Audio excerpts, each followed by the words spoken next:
morning, viewers. Today we are looking at a very interesting topic, one that is very interesting in these times of COVID, where people are in lockdown of some kinds. And to help me discuss this topic of addictions, I have to my left Reverend Jero Washira, who is a counseling psychologist. Karibu sana. Thank you for having me. Karibu. And I have Apollo Karaoke on my right, who is a youth pastor at PCA St. Andrews. Thank you. Karibu sana. My name is Kevin Mureithi, and I serve in the youth ministry here in PCA Loresho Community Church. Now we are looking at this topic of addiction, and I know many people have raised this concern, Bwana Apollo, Yes. especially young people. Here we have a lot of time, and you know we are struggling with particular habits and particular addictions. In your line of work, what have you seen as some examples of addictions or addictive behaviors as you have continued to work as a youth pastor? Well, I think I can put them into three categories. The first one is substance abuse, alcohol and narcotics, or what people call controlled drugs. And I think this is huge. This is one of the areas that I think many young people are battling with. Category number two is sexual activity. And we can talk about pornography, masturbation, and sex. And finally, which is very interesting to me this time, is gambling. And I'm trying to think, many people are talking about gambling during the sporting activities, which has been halted. So my question is, how has this pandemic helped the situation? Are there people who will stop gambling altogether? Or what will happen? It's quite interesting because it's not going on. You know, the sporting activities are not going on. So I don't think there is much gambling going on. So in my opinion, those are the three categories of addictions that I can talk about. Very interesting. And you know, you talk about gambling, and sometimes young people will say it is kind of it's an investment I am making, right? I have a little money and I want to invest it so I can have a little bit more. Or on the example of alcohol, I've gotten a breakup from my girlfriend or boyfriend. I'm just going to relax so that I can forget about them. So Mchungaji, I don't know how you could help us with understanding this question of addiction. At what point is it addiction? What is an addiction in the first place? Thank you very much. First, I want to define what addiction is. Addiction is a condition where a person engages in severe use of drugs or substances or excessive behavior that is detrimental to them, which has negative effects. And we have different kinds of addictions. In case of drugs or substances, we have alcohol, we have hallucinogens, stimulants, the substances that people abuse or they use. But also we have other people who have behavioral addictions. Things like what the youth pastor mentioned, sex, gambling, pornography. You are to an activity which has negative effects to you as a person, but you are not willing to leave it. And we have had people who have even had serious effects on them, on addictions. And according to the DSM-5, which is a diagnostic statistical manual for mental disorders, each of these substances is classified as its own addiction. So you look at alcohol as alcohol addiction, and you look at tobacco as tobacco addiction. And so that's kind of getting hooked into something that you're not able to come out of. That is what I call addiction. Yes. Wow. And you know, one of the questions I think that arises from this, perhaps for someone who may be watching, Yes. is how can one know if they are addicted? Because perhaps I'm just having fun, I'm just experimenting. Yes. Is there a line? What would you say? Yeah, one would know they're addicted. Actually, as a psychologist, we rely so much on the DSM-5, and it has a diagnostic criteria that tells you how you can know you're addicted, how you can tell a person is addicted. And one of it is that if you have a behavior or you engage in something which you're not able to live when you want to live, that's an addiction. when you have what you call tolerance. Tolerance is where you have to use more of that substance to say have the same thrill or feeling. When you find yourself you're getting had to use more than you're supposed to use, you had used before to get the same feeling, that is like an addiction. Sometimes when people who are addicted have what we call withdrawal symptoms. And withdrawal is when you have psychological or physical symptoms that are related to substance use. When you find that you have seizures, hallucinations after engaging in some substance use, that's most likely an addiction. Then we have people who abandon the things they like to do for something different. You find yourself you no longer have time for that thing that's supposed to do. That's an addiction. And there are several, and also we have people who also abandon their main roles. You cannot function properly. You cannot do your homework. You can't do your duties at work. And this also leads to conflicts. You find you have interpersonal conflicts with your parents, or you have conflict with your employer. That's most likely an addiction. And addiction is rated from mild, moderate to severe, depending on the number of the diagnostic criteria that you exhibit. So through that, you can know I'm actually hooked into something and I'm not able to come out of it. Is it a preserve of the young people? Is it only the young people who are addicted? No, not a preserve of the young people, because actually most people are addicted to things that they don't think they are addicted to. Because if you cannot sleep because you have to use a Piriton, that's an addiction. If you get a headache because you can't use coffee, that's an addiction. We have people now, even older people, who are addicted to internet, and you keep on your phone, and that's an addiction. So it's not just young people; it cuts across the board that anybody can get addicted. I think that's very helpful, and I'm sure, Apollo, perhaps you've also seen this in your work with the young people. And there's some people who say, but I can play safe, right? So as a young person, I want to perhaps engage in some activities, or I am engaging in some activities, and in my mind I think I am in control. Have you seen that, or what? But I think that is very common. Because as I tell many young people, sometimes they become false prophets unto themselves. When they think that whatever they are doing, they are in control of it, they are safe. And I like to imagine the boundary between playing safe and doing something is quite thin.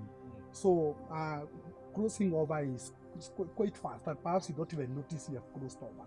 And I think it's deceptive for one to think that they are playing safe. Because perhaps psychologists perhaps agree with me when I say addiction is not something you decide. That's not said a friend request we do on Facebook. It's something that you get yourself into. Yeah, and I think many people don't understand that you can't play safe for long, because you not know. Because you think you're in control, then you discover you aren't. You already have a problem. And sometimes I imagine it like, getting into a house and then you get locked from the outside and you can't open from the inside. So you need somebody to open, from the outside. So when you get in and the door locks itself automatically, and so you are there, you discover, wow, I need to get out, I need help. Yes. You need help, and we are going to be thinking through some practical steps and even some biblical wisdom for those perhaps who feel they are locked in this house and they need help from outside.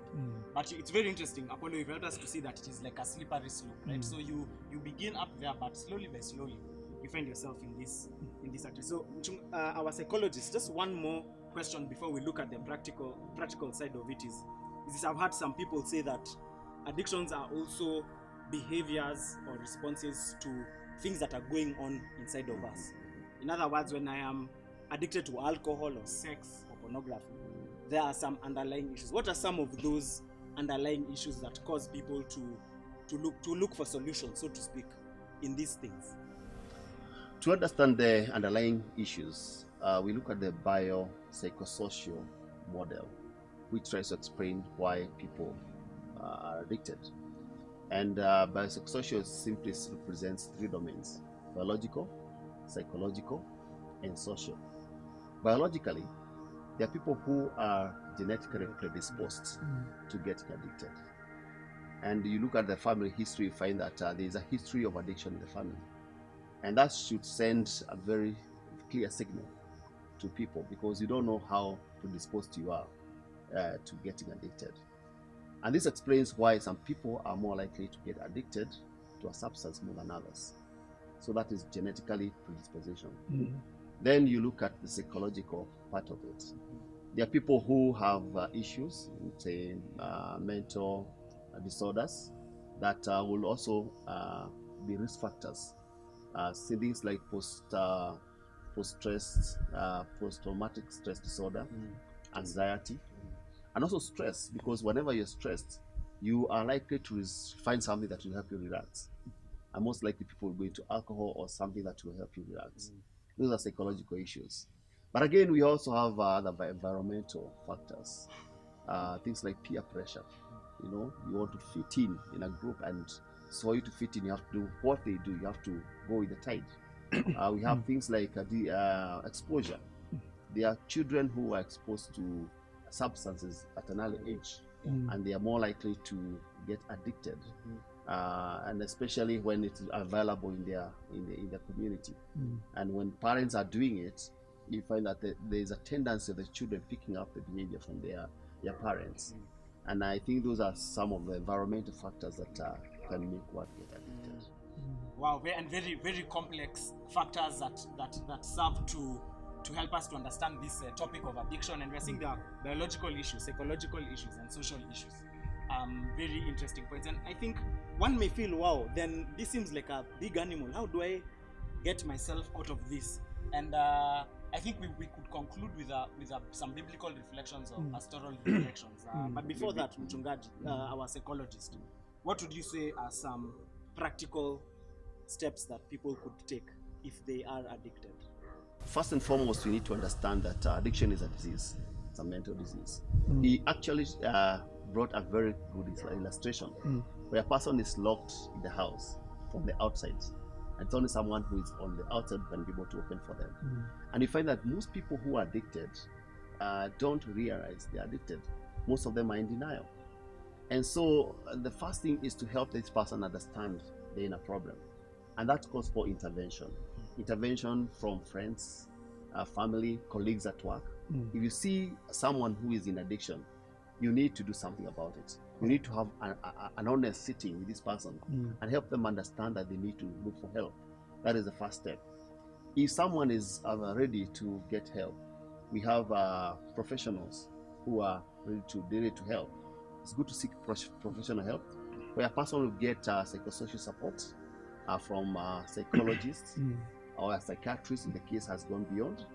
And one of the things that they do, they might recommend what we call rehabilitation, which is very good because a person is able to be helped medically, where they're given drugs to address their withdrawal syndromes, and also to help them to cope with their situation.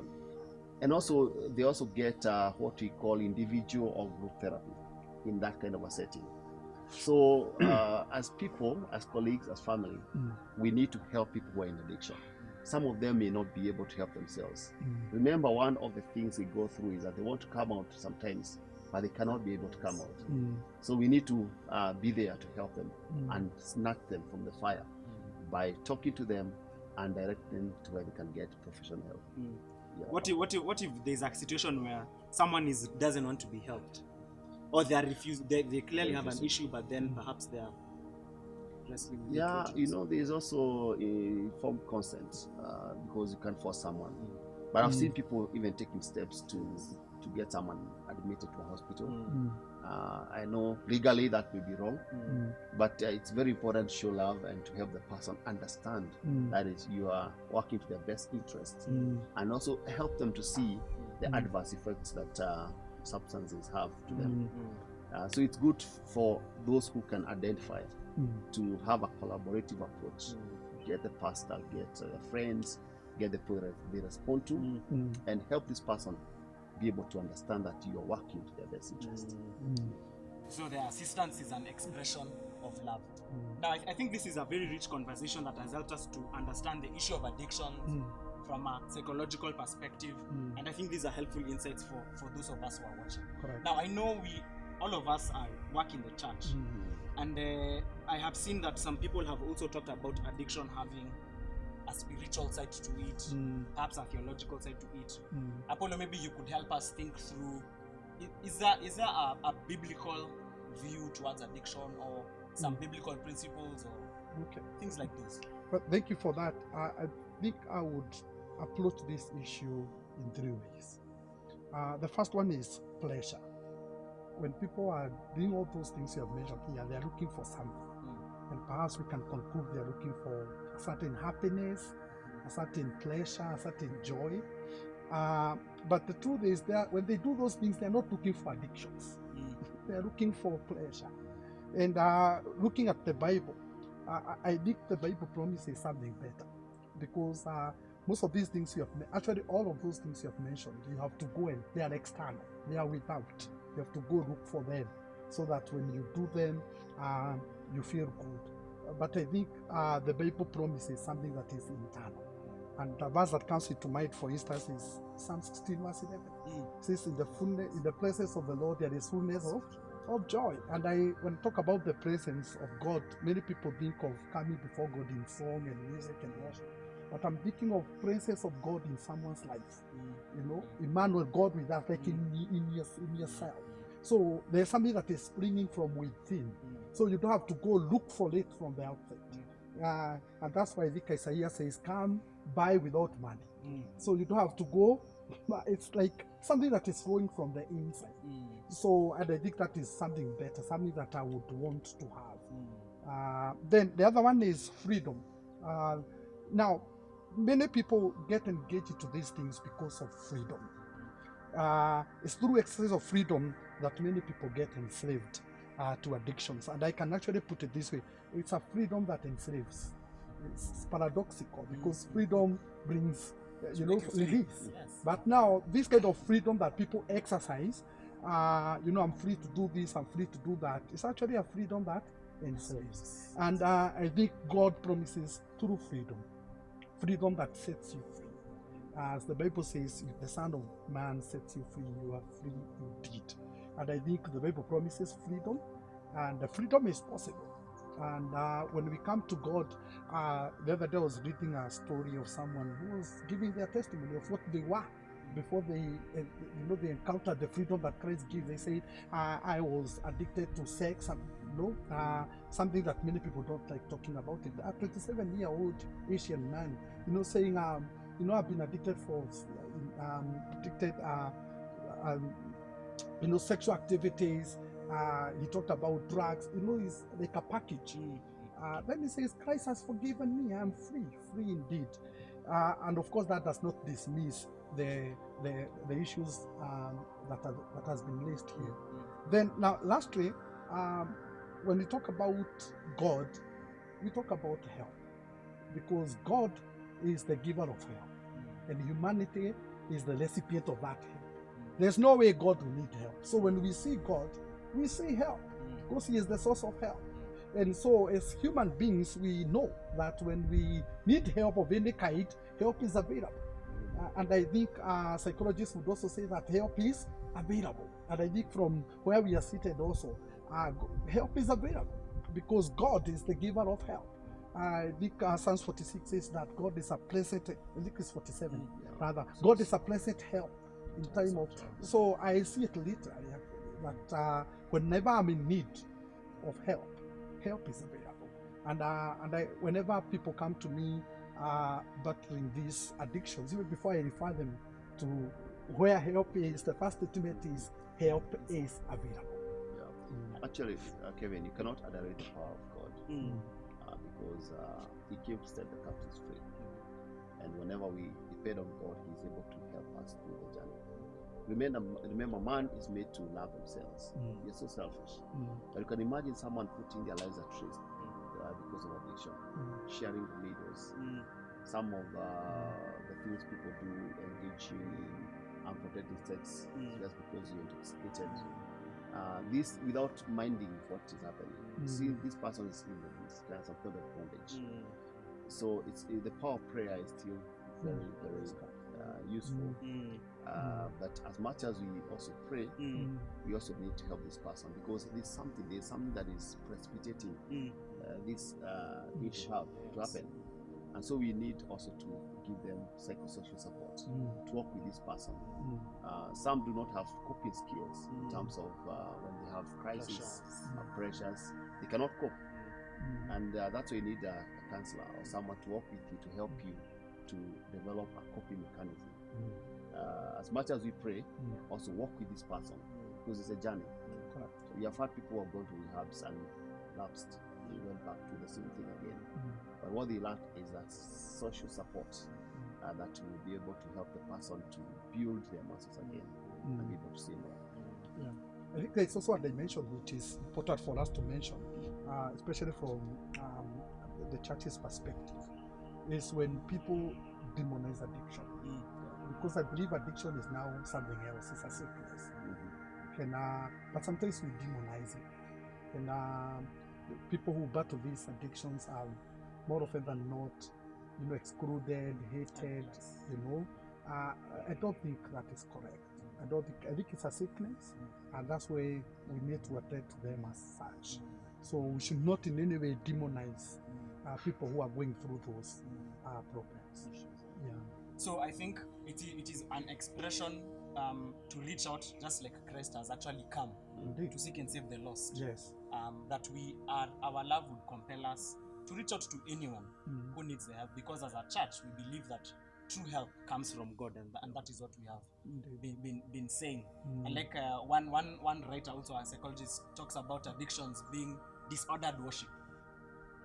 Disordered worship. So it is that these root issues in our lives, we've made them to be so big that we are focused so much on them and not on the God who can give us the help we need. And so I think you are reminding us also to look to God.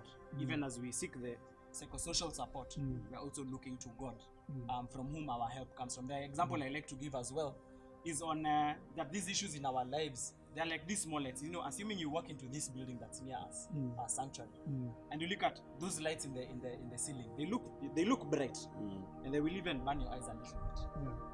But if you were to walk out, like right now, it's about noon, and you look to the sky, the sun is very, very bright. It makes the small lights look less and less. Correct.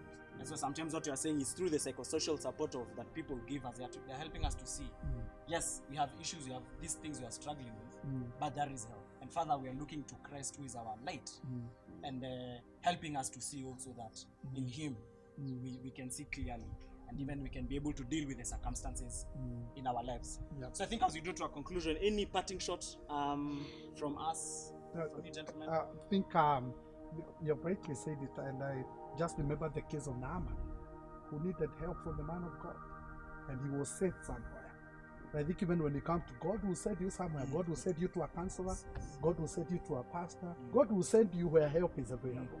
So, and we see help as coming from God, and then God knows where you get that help. So I see it that way, God sending you to where help is available. Thank you. Yeah, for me, I would actually say the same thing, that don't suffer alone if you are going through addiction. Help is available. Seek help. And for all of us, as the pastor said, let's not demonize people who are going through addiction. Let's not give up on them. God has not given up on anybody. Because I know there are families who are struggling with people who are addicted, and some are giving up. Don't give up on them. Continue offering hope and also supporting them and seeking help where help is available. I know there's help in prayer, there's help in psychologists, but also be a friend who will walk with someone along the difficult path. Correct. So if you're there watching us and you feel as if this is something that has spoken to you, please feel free to reach out. You've heard there's a psychologist, there are pastors, and there are many more, even around in your sphere of influence, wherever you may be watching in. There is help. And we wanted to just talk about addictions because we believe that there is always hope, and that there is hope in Christ. We hope that this has been a blessing to you, it has spoken to you, and we look forward to interacting with you at another time. Asanteni sana. God bless you. God bless you.